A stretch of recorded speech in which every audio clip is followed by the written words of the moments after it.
okay, space the tradition, and I better whiz through these. Traditionally, space was always a fundamental part of the city, as I said, and it was designed as a fundamental part. We go back and we keep saying they put a statue there to take your eye. They didn't put a statue there to take your eye, they often put a statue there or a tower there to hold the space. Two fundamentally different things.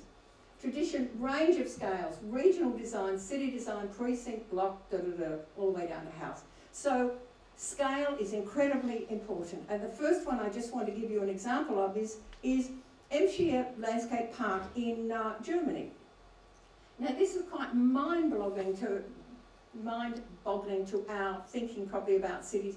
This covers 500 square kilometres in Germany, an urban design project that linked all the disused, the industrial sites. It made some parks, it made some office parks, it converted old coal bunkers to be climbing areas outside a city from an old disused steel works, etc., etc., or used the steel works at night for concerts in summer.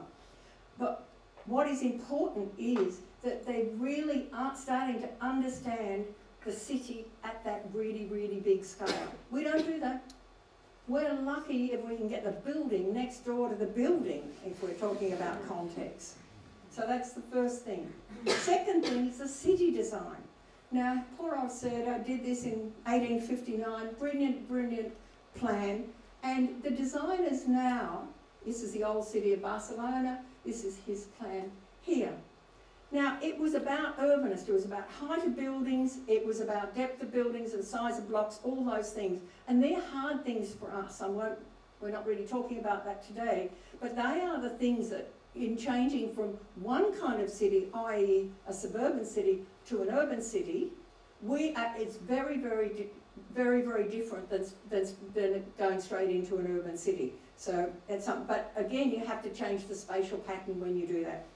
So we've got Serda, he's designed his wonderful plan, and then, but generations after generations of people go in, make the interventions, improve the streets, all those kind of things, and that's 2009. And this is a street that was only recently done in Barcelona, partly old, partly new.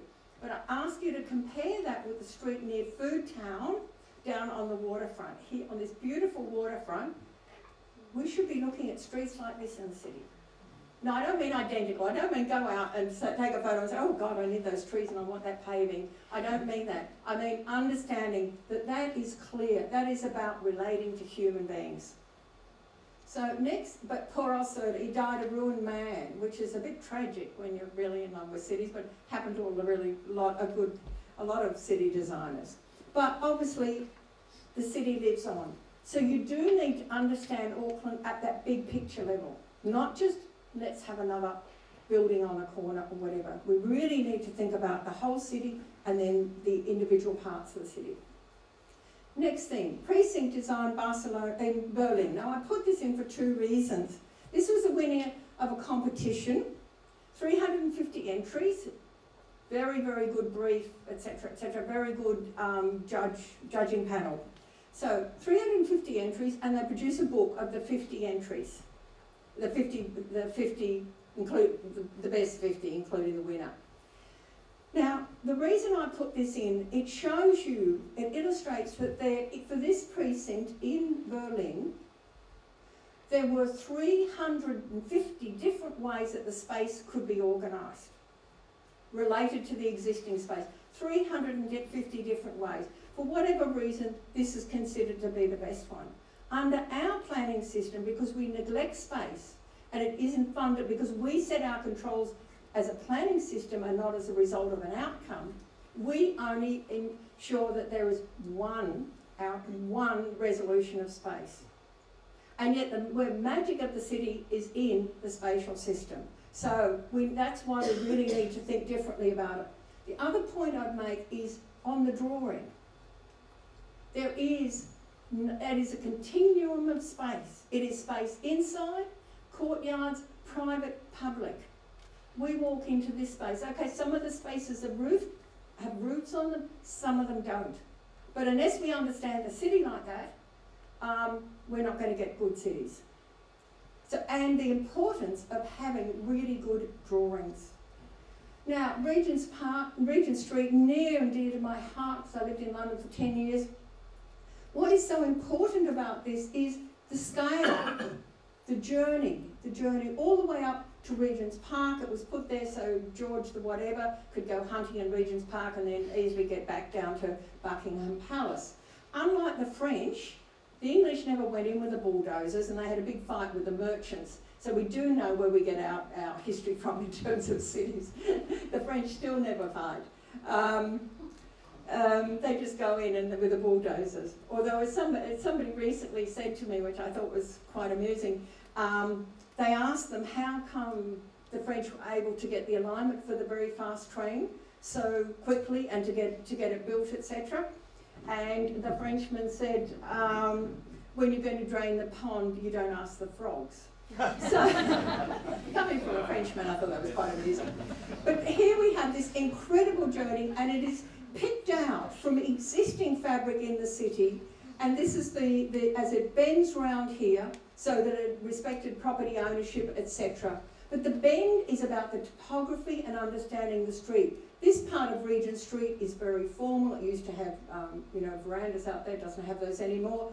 And then this part was an existing part of Portland Place that went on up to the park.